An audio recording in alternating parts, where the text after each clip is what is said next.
wa bi Muhammadin nabiyya wa rasula. Allahumma salli ala sayyidina Muhammad abdika wa rasulika nabiyil ummi wa ala alihi wa sahbihi wa sallim taslima adada ma ahata bihi ilmuk wa khatta bihi qalamuk wa ahsahu kitabuk wa radallahu ma'an sayyidina Muhammadin wa ala alihi wa sahbihi wa barik wa sallam.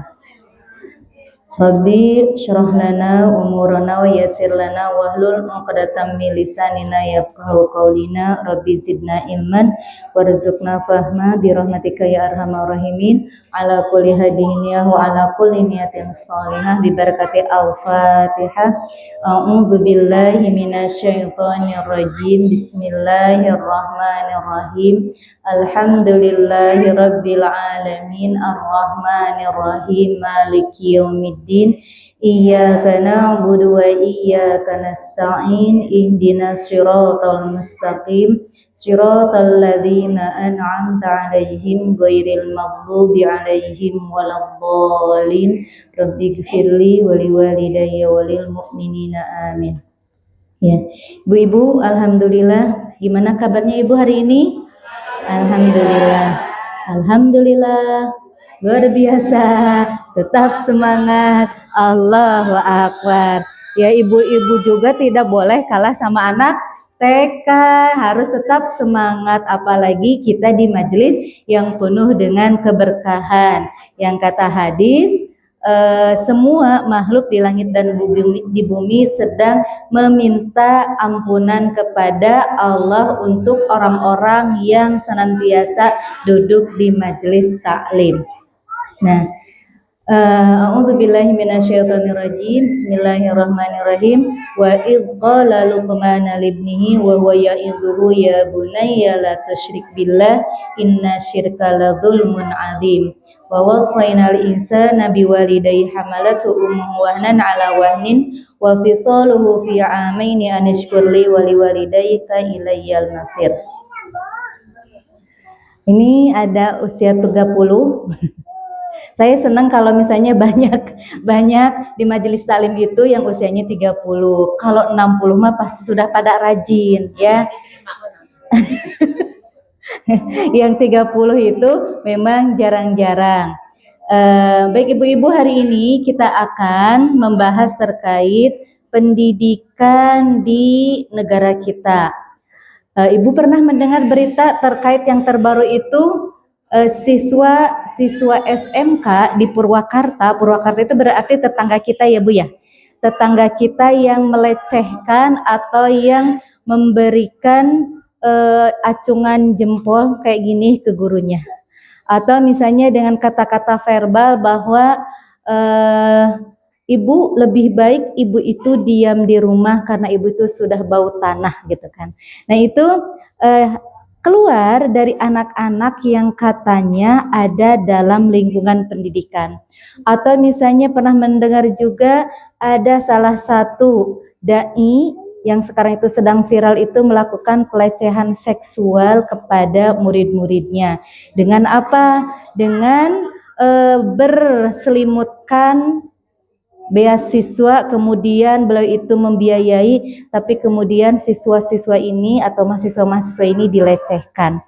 Kemudian ada lagi beberapa yang guru-guru itu dia tidak mau amar ma'ruf nahi munkar kepada anak-anaknya, anak didiknya, karena takut dilaporkan oleh orang tuanya, takut dilaporkan oleh anak didiknya. Kemudian ketika ada yang memberikan peringatan kepada anak didiknya, dia itu diperkarakan dan lain sebagainya. Nah ini bukti bahwa sekarang itu dunia pendidikan, terkhususnya anak-anak kita, mungkin anak saya juga gitu kan, sedang tidak baik-baik saja karena terjadi moralitas yang sangat jauh dari yang seharusnya kita harapkan. Ibu, keinginan kita terhadap anak-anak kita itu apa? Anak-anak baik, soleh, dan lain sebagainya, yang memang menjadi harapan kita. Kalau dalam doa itu kan menjadi qurrata a'yun gitu kan. Nah, tapi pada faktanya hari ini saya contohnya misalnya seorang guru itu sangat sulit sekali sekarang itu mengendalikan anak-anak. Nah, apa yang salah gitu kan dengan pendidikan saat ini? Sebetulnya bukan tidak kurang sekolah, bukan tidak kurang juga guru-guru, tapi ada yang kurang saat ini, yaitu apa yang disebut dengan terikatnya dia itu sebagai hamba. Nah, maka tadi ya di dalam surat Al-Luqman yang pertama itu yang saya bacakan, surat 31 ayat 13 itu, yang pertama, ketika Luqman itu berkata kepada anaknya, ya bunayya la tusyrik billah inna syirka la dzulmun adzim. Nah, ini menandakan akhlak yang paling tinggi itu sebagai seorang muslim ataupun muslimah adalah ketika dia itu meninggikan derajat seorang hambanya dengan tidak menyekutukan kepada Allah. Nah, maka sekarang itu anak-anak ketika ditanya tentang akidah itu mereka akan ngeblank. Contoh misalnya, kalau misalnya ibu suka nonton YouTube, bu, oh ibu, mama enggak ya bu ya, lihatnya Al-Quran terus. Ibu suka nonton YouTube enggak? Anak SMA ditanya rukun iman pada hafal apa enggak? Enggak. Anak SMA ditanya rukun Islam pada hafal apa enggak? Coba kita cek rukun iman berapa? Rukun Islam 5, karena kita terbiasa ya Bu ya ada di majelis taklim. Nah, sekarang itu anak SMK itu ketika ditanya namanya itu eksperimen sosial gitu kan. Bereksperimen artinya itu seberapa kenalkah anak-anak kita dengan agamanya, seberapa kenalkah anak-anak kita itu menjadikan agamanya sebuah aturan, atau seberapa kenalkah anak-anak kita yang katanya Rasulullah SAW itu yang nanti akan harapannya mendapatkan syafaat mengenal beliau. Nah, sehingga di sini ada ketimpangan meskipun tadi contoh misalnya tidak kekurangan sekolah, tidak kekurangan guru, tapi kekurangan bagaimana mencetak anak-anak itu menjadi pribadi hamba yang taat. Nah, sehingga ketika Allah memberikan 3 gorizah atau 3 potensi kepada manusia ini adalah sebagai bekal bagaimana kita, anak-anak kita atau manusia pada umumnya itu untuk menjadi khalifah fil ardh. Yang pertama itu kan ada gorijah tadayun. Nah, gorijah tadayun itu kan gorijah berketuhanan. Ketika gorijah berketuhanannya itu full, penuh, maka 2 gorijah ini akan penuh juga. Yang ke-1 kan gorijah tadayun, gorijah berketuhanan. Yang kedua gorijah nau, gorijah berkasih sayang. Ketiga gorijahnya bako, gorijah mempertahankan diri. Nah, di gorijah tadayun ini bagaimana seseorang itu akan menghadapi dunianya itu seperti apa, kemudian solusi untuk dirinya seperti apa, kemudian mereka itu bakal peduli dengan yang lainnya. Contoh misalnya gini Bu, Ibu pernah mengalami sedih? Oh enggak, di sini enggak sedih. Sedih. Ibu kalau sedih ekspresinya bagaimana? Murung. Sedihnya karena apa? Rata. Ternyata sama ya, saya juga kalau sedih itu nggak punya uang. Ternyata dari di Cikampek sampai Cilamaya rata ya. Kalau marah gimana ekspresinya? Melotot, nggak punya uang juga marah. Kalau kecewa bagaimana Bu ekspresinya? Jengkel. Karena apa kecewanya nggak punya uang juga? Oh ternyata. Kemudian ketika rasa senang, gembira, itu bagaimana ekspresinya? Ceria. Hubungannya lagi kalau ada uang lagi. Nah, tadi ya Bu ya, gorijah tadayun itu akan turun tuh ke gorijah nau ketika dia itu bisa mengatasi berbagai persoalannya menurut agamanya. Cek. Tidak. Nah, contoh misalnya gini, seseorang cek. Seseorang ketika marah, ketika dia bertuhan, bagaimana cara mengatasi marahnya? Bu, Bagaimana ketika misalnya kan marah itu pertahanan diri ya. Pertahanan diri ketika seseorang marah, ketika dia marahnya seperti apa ketika cara bertuhannya itu full, penuh. Tentu marahnya tidak membabi buta. Karena kata hadis, la taghdab walakal jannah, janganlah marah maka bagimu surga. Nah, sekarang banyak anak-anak atau orang tua karena hal-hal sepele marahnya, misalnya sama tetangga tidak dipinjemi misalnya uang misalnya, akan timbul rasa benci, rasa kecewa, akhirnya dibacok. Betul nggak, Bu?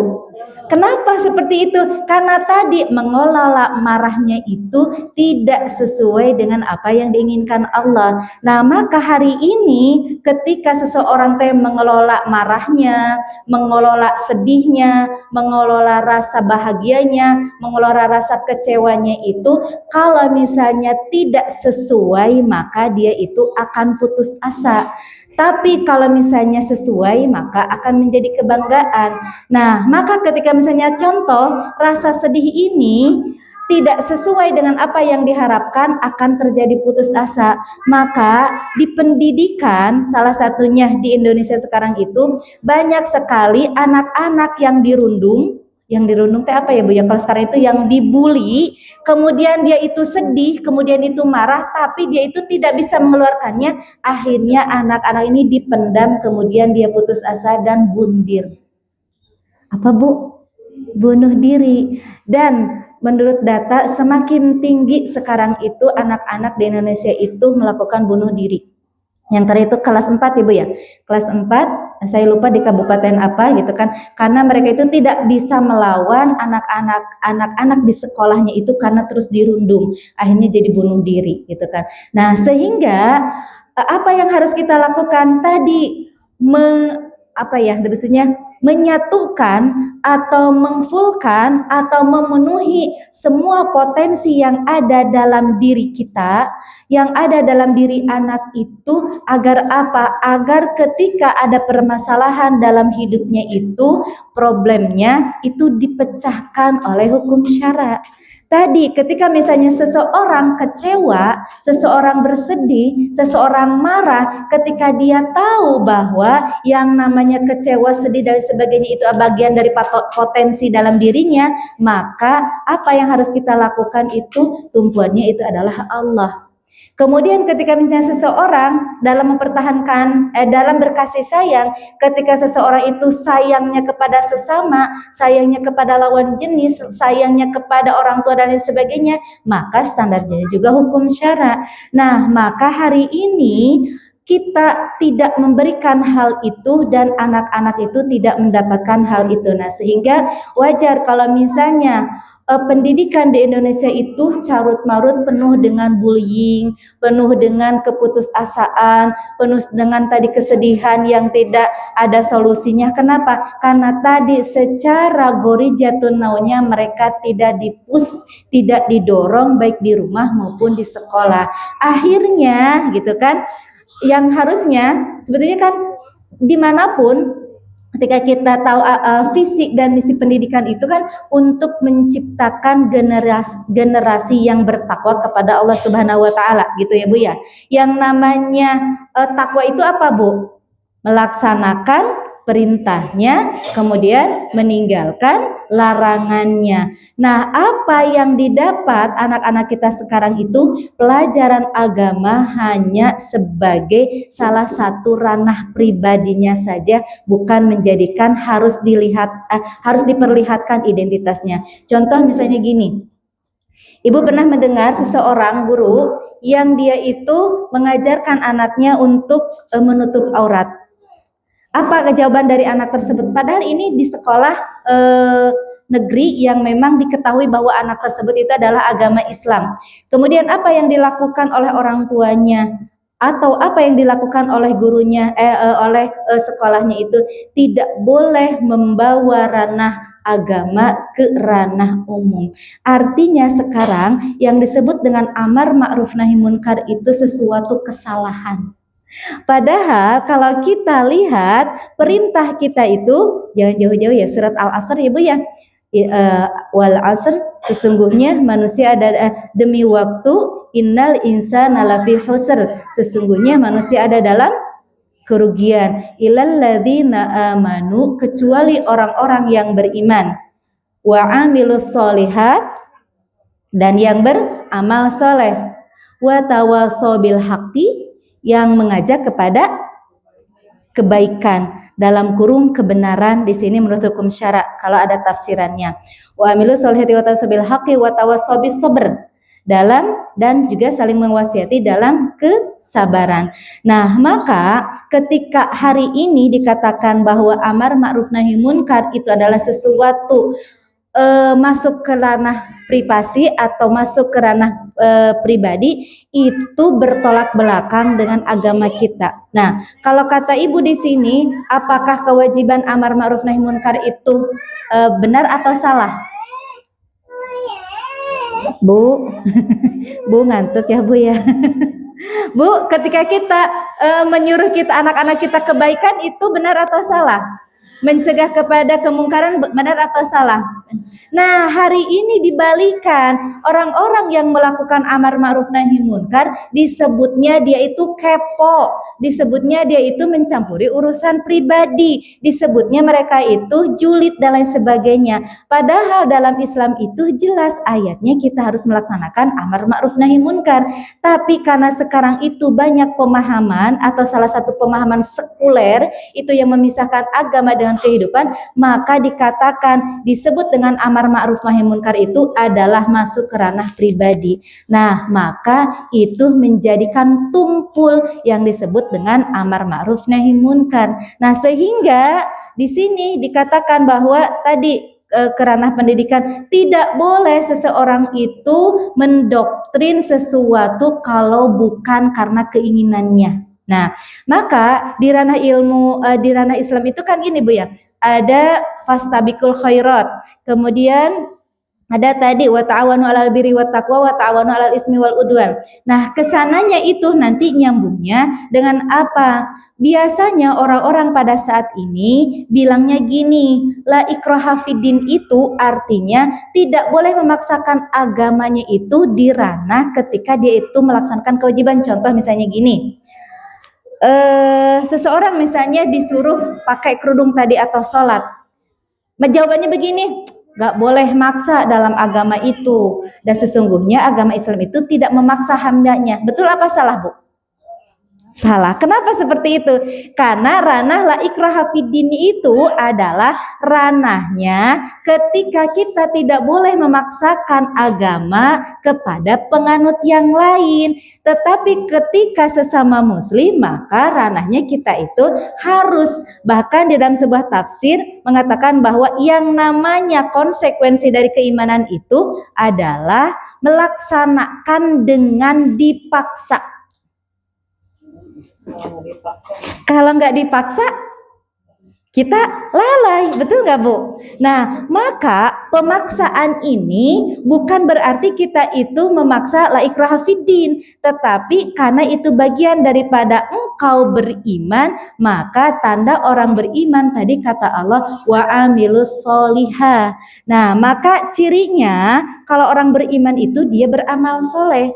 Kalau dia tidak beramal soleh, menurut ayat ini berarti dia itu belum beriman. Nah, maka antara iman dan amal soleh itu seperti ibu yang dilekatkan dengan keibuannya. Berarti apa? Yang namanya ibu penuh kasih sayang, dapat nama Allah yang disebutnya Rahim. Kemudian yang namanya ibu menjadi warabatul bait, yang namanya ibu menjadi ummu madrasatul ula, yang namanya ibu yang senantiasa tempat pulang bagi anak-anaknya. Nah, hal ini berarti tidak bisa dipisahkan, seperti tadi yang namanya iman tidak bisa dipisahkan dengan amal solehnya.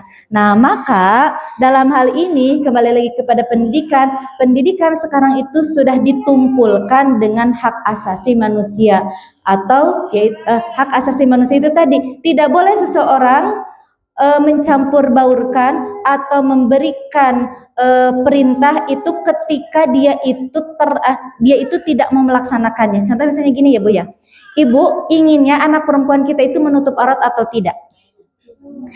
Inginnya kita misalnya cucu kita itu sering ke masjid atau sering nongkrong. Nah, kemudian misalnya ibu teh maksa, ayo kamu ke masjid, itu ada yasinan, ada kahfian, ada sholawatan lain sebagainya. Terus kata si anak teh, mama nggak usah maksa-maksa saya, Ham juga tidak memaksa saya. Nah, ketika misalnya ibu itu kekeh, misalnya contoh misalnya sampai nyepret, apa itu kalau di bahasa Cimahi apa nyepret?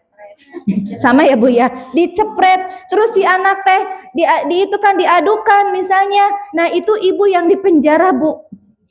Betul. Sekarang begitu, sama seperti guru yang kemarin-kemarin itu banyak gitu kan, ketika anaknya dia itu merokok, kemudian diingatkan oleh gurunya bahwa yang namanya pendidikan itu adalah mengajarkan kepada kebaikan, dan merokok itu meskipun dalam hukum fikih mubah, tetapi dalam ranah akhlak di dalam berpendidikan itu tidak boleh. Maka si anak ini mengadukan ke orang tuanya, dan kebetulan orang tuanya itu mempunyai kedudukan. Akhirnya siapa yang didisiplinkan? Guru atau anak? Guru. Hebatnya hari ini seperti itu. Betul ya Bu ya? Nah, maka sekarang itu guru itu tidak ada taringnya. Kayak saya nggak ada taringnya Bu. Karena yang punya taring itu adalah vampir, bukan ya Bu? Ya, nggak ada taringnya, nggak ada kekuatannya, nggak ada kekuasaannya. Karena apa?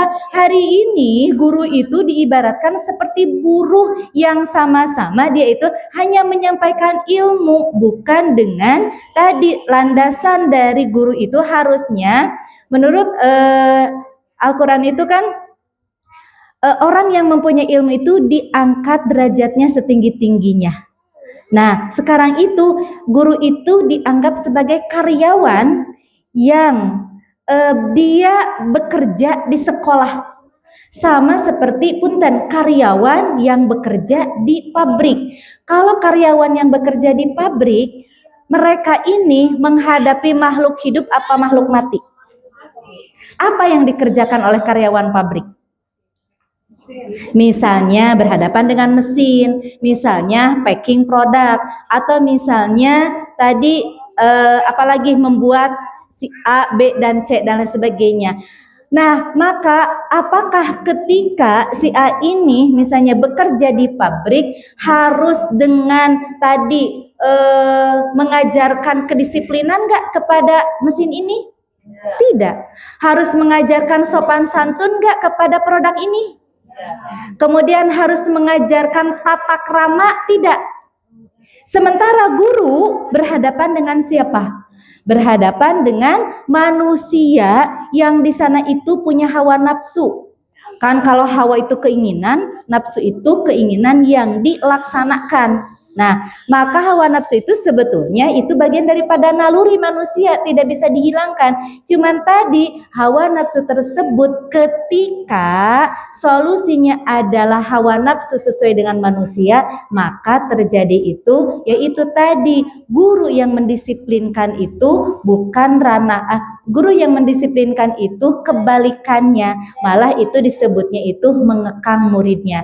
Nah, maka hari ini guru-guru itu harus seperti robot, tidak boleh mengingatkan, kemudian tidak boleh mendisiplinkan, kemudian tidak boleh memaksa-maksa. Karena apa? Karena guru hanya dianggap sebagai karyawan saja di institusi pendidikan. Benar apa salah?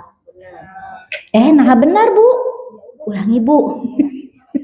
Bu, guru itu hanya dianggap karyawan di institusi pendidikan. Benar apa salah? Iya, sekarang mah benar. Padahal seharusnya benar atau salah?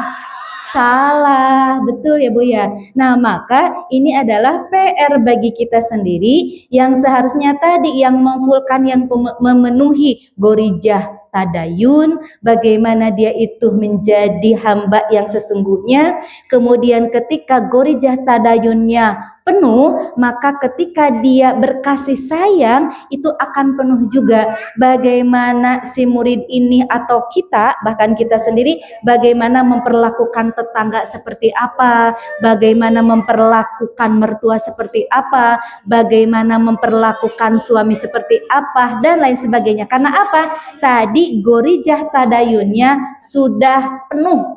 Nah, maka ketika gorijah tadayunnya sudah penuh, maka apa ya, kalau manifestasi itu apa? Perwujudannya itu ke gorijah namanya juga akan penuh. Oh, ini Ustazah. Nah, begitupun ketika tadi yang namanya gorijah bako mempertahankan diri, sedihnya itu seperti apa, bahagianya seperti apa, kemudian apalagi Bu, semua kecewa dan sebagainya, bahkan laparnya dia, hausnya dia seperti apa, ketika penuh gorijah tadayunnya, maka akan memenuhinya juga dengan standarnya hukum syara. Nah, ini yang tidak diajarkan dalam pendidikan saat ini, karena hari ini yang dikejar itu adalah tadi anak ketika sudah lulus, Ibu, pengennya bekerja atau berkarya. Nah, itu Ibu jujur pisan. Ya karena bagaimana ya, iya seperti itu, karena tuntutan hidup ini sekarang semakin susah, Bu. Harusnya hari ini kita itu di negeri yang tersubur, ya kan, 40% hutan dunia itu dimiliki oleh kita, yaitu di Kalimantan. Yang kemarin Kalimantan itu menjadi ibu kota cadangan, meskipun sekarang tidak rilis ya ibu kotanya, bahkan banjir. Atau misalnya di Sumatera sekarang itu hutannya itu dibabat, diganti dengan apa? Kelapa sawit. Nah, sementara yang namanya hutan itu idealnya itu pohon-pohonnya itu tumbuh alami, bukan dibuat. Karena apa? Karena Allah sudah memberikan potensi pohon itu untuk menjadi apa ini teh, penghasil oksigen. Nah, sekarang dibabat yang dari ya gini. Pohon yang alami itu dibabat, diganti dengan hawa nafsu manusia, diganti dengan pohon sawit yang secara penyerapan akarnya, penyerapan pohonnya itu tidak sehebat pohon alami yang ada di hutan. Akhirnya kemarin berapa provinsi ya Bu yang kebanjiran? Ada saudaranya di sini yang di Sumatera? Gak ada Bu? Gak ada? Berapa provinsi? 4 provinsi yang ada di Sumatera itu akibat apa? Ku Allah teh dipasihan Bu, hutan teh untuk apa? Untuk pelindung tanah longsor, kemudian tanah banjir, atau misalnya keadaan-keadaan alam yang memang di luar kendali kita. Nah, oleh kita demi cuan, demi anak-anak bangsa ini bisa bekerja, dibabat berapa ribu hektar? 10.000 hektar. Kebayang ya Bu ya, 10.000 hektar dibabat.